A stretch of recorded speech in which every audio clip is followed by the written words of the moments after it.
Type of scene. Okay, I'm good. Thank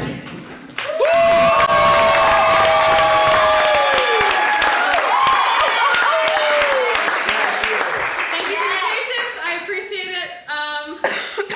So thanks again for coming to another day of Any Realism JDAs. My name is Meghan Moyer, and today I decided to do something a little different. I decided I didn't want to write my own piece, but instead I wanted to adapt a piece that really means a lot to me. In 2016, I went to my favorite place, the Arden Theater, and I saw a production written by Aaron Posner. And since that day, I have literally never stopped thinking about it. Like, it always happens. So I decided for my Any Realism that I wanted to dive into that piece and adapt it. If you know the play, The Seagull by Anton Chekhov, this scene is not going to be unfamiliar to you. If you don't know that play, in the words of Turney, read the damn play.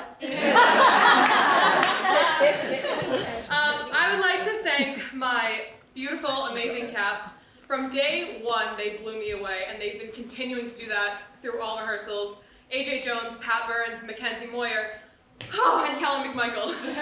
I want to thank Kaia for being the star she is and doing my lights jack of all trades. Jess, my props master. Special shout out Pete Danelski for telling me to use a Wawa bag. You'll get it later. And Wayne, thank you for all of your guidance and for encouraging me to do this project. Disclaimer, in case you couldn't tell by the title, this scene's got some language in it. So, thank you again, and please enjoy Stupid Fucking Bird.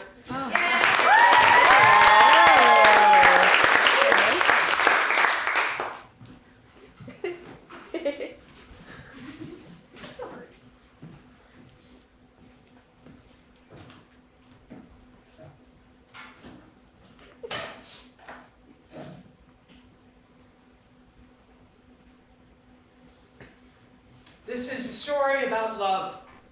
A story about two people desperate to fall together while falling further and further apart. A story about infidelity. A story about a man not in control of his own happiness. A story about a man allowing himself to crash. This is a story about love. The scene will begin when someone says, "Start the fucking scene."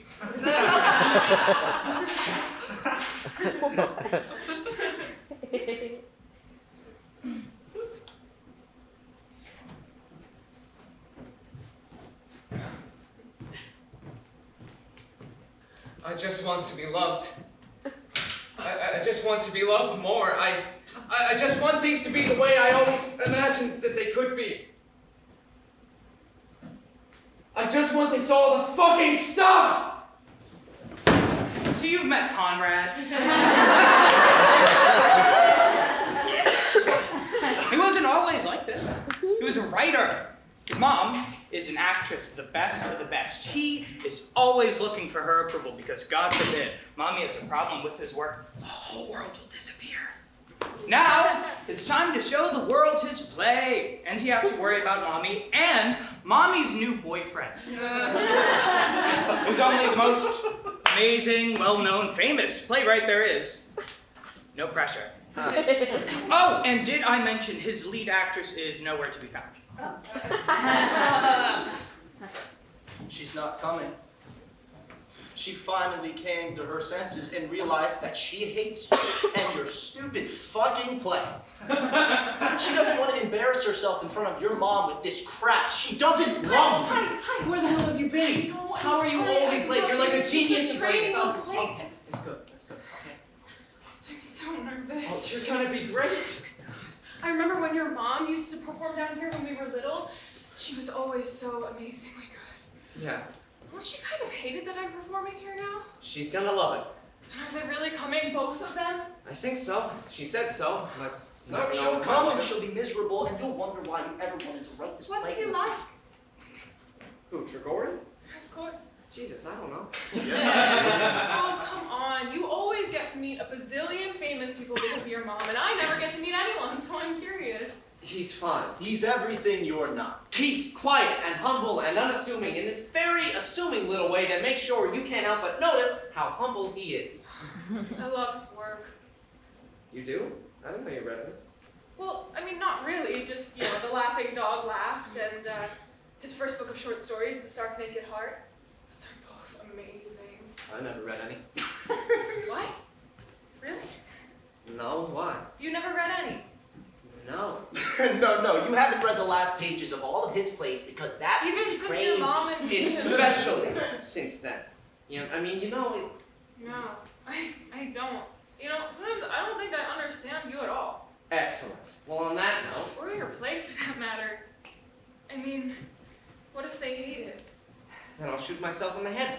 What an idea. Why didn't I think of that? I'm not gonna hate it. What if they hate me? Hey, you're perfect in it. You're radiant, ideal. They are going to fall completely in love with you. Trust me. I do. Good. Oh, look! Look at that seagull! I've never seen one so amazingly white like that. She's practically glowing in the sunset. Who cares? Really pretty. Oh, just look at her, Connie.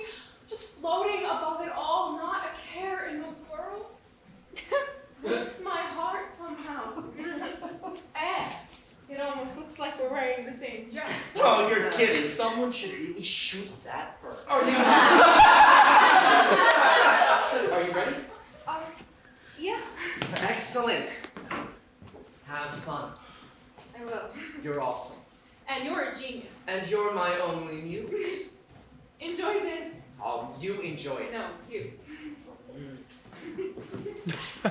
And, as you may have guessed, it didn't go that well.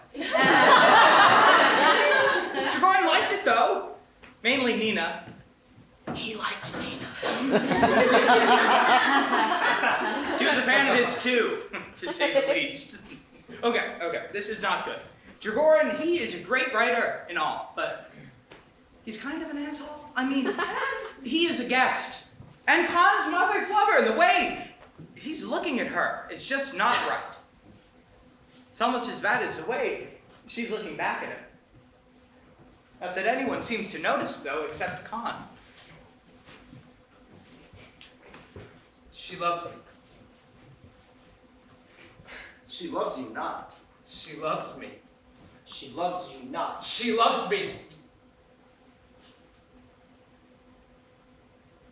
She loves you not. She's killing me. She's literally driving me insane. We were doing fine. I mean, fine-ish. And suddenly, he comes along, and it's like I can't catch my breath. It's like I'm drowning. Look, I've loved Nina since... I know what love is because of her. And now I'm screwed because love has attached itself to her. And while this might be the hokiest thing ever said by anyone, anywhere, she is love to me. I wish I didn't know her so well, that I could lie to myself better. But I know every look, every pause, every cloud of an idea that passes her face.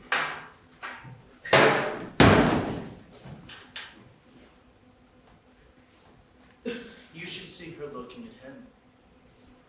And then looking back at you to make sure you didn't see her looking at him that way. And then looking away after she realizes you have seen her looking at him, and then trying to look at you at kind of the same way just so you won't feel so bad. And then failing. Epically at replicating that look, and you are the focus. I mean, not even close.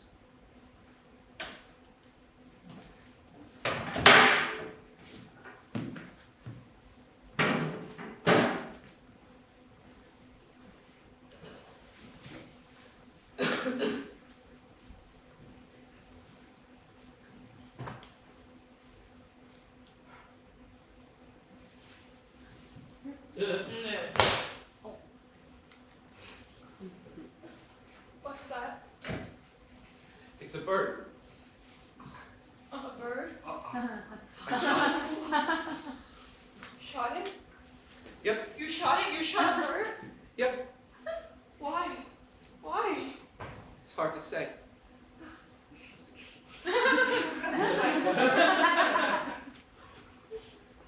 don't know. Is it a seagull? I don't know. Yeah, it's a sequel. Really? I don't know. What kind of bird is it then? I don't know. It's just some stupid fucking bird. How the hell? It's just some stupid fucking bird. And you really shot a bird? There's really a dead bird in that bag. Yes. And you really shot it? Yes, it was fun. You'll be next. Chances are. What does that even I'm mean? losing it. I'm losing it. Connie, what's happening? I see you looking at it! I see your eyes! I see you! I see you! I see you! Oh, there's Gordon. Where? That's great. Well, you two have fun. You take it slow or whatever. But I gotta go. Wait, what? Con!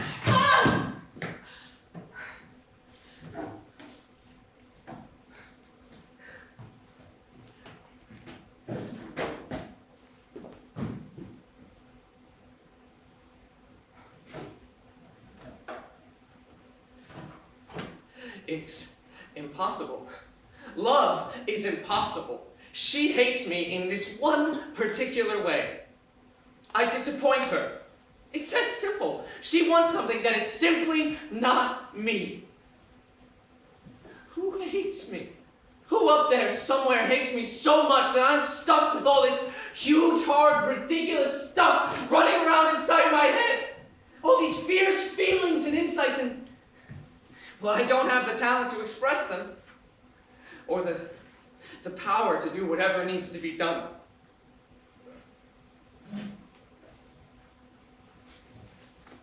It is 3 months later. Everything that happened in the first 9 minutes happened 3 months ago. Gordon left here with Khan's mother, back then. But then, Nina disappeared just a few days later. And before you know it, they were together. An item, or whatever.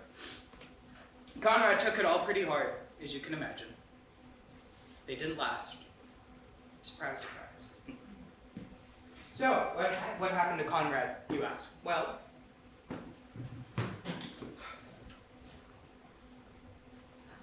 I tried and I failed. So, I tried again, and I didn't fail better. No, I failed more. The story of my life is written, and the Cliff Notes version is you fucking suck! What are you laughing at? Do you think this is funny? Do you find my suffering funny? Do any of you have any idea what happens next? Do you? Well, for those of you not so well versed in 19th century Russian drama,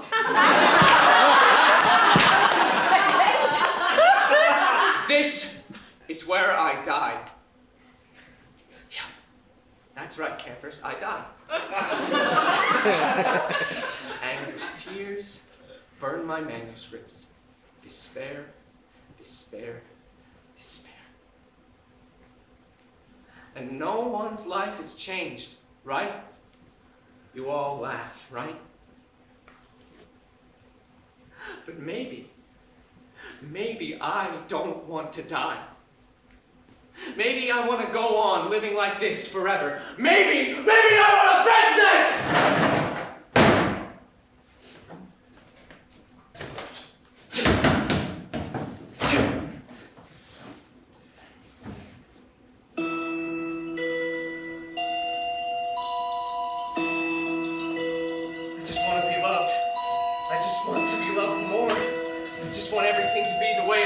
Imagined it could be. I just want this all to fucking stop!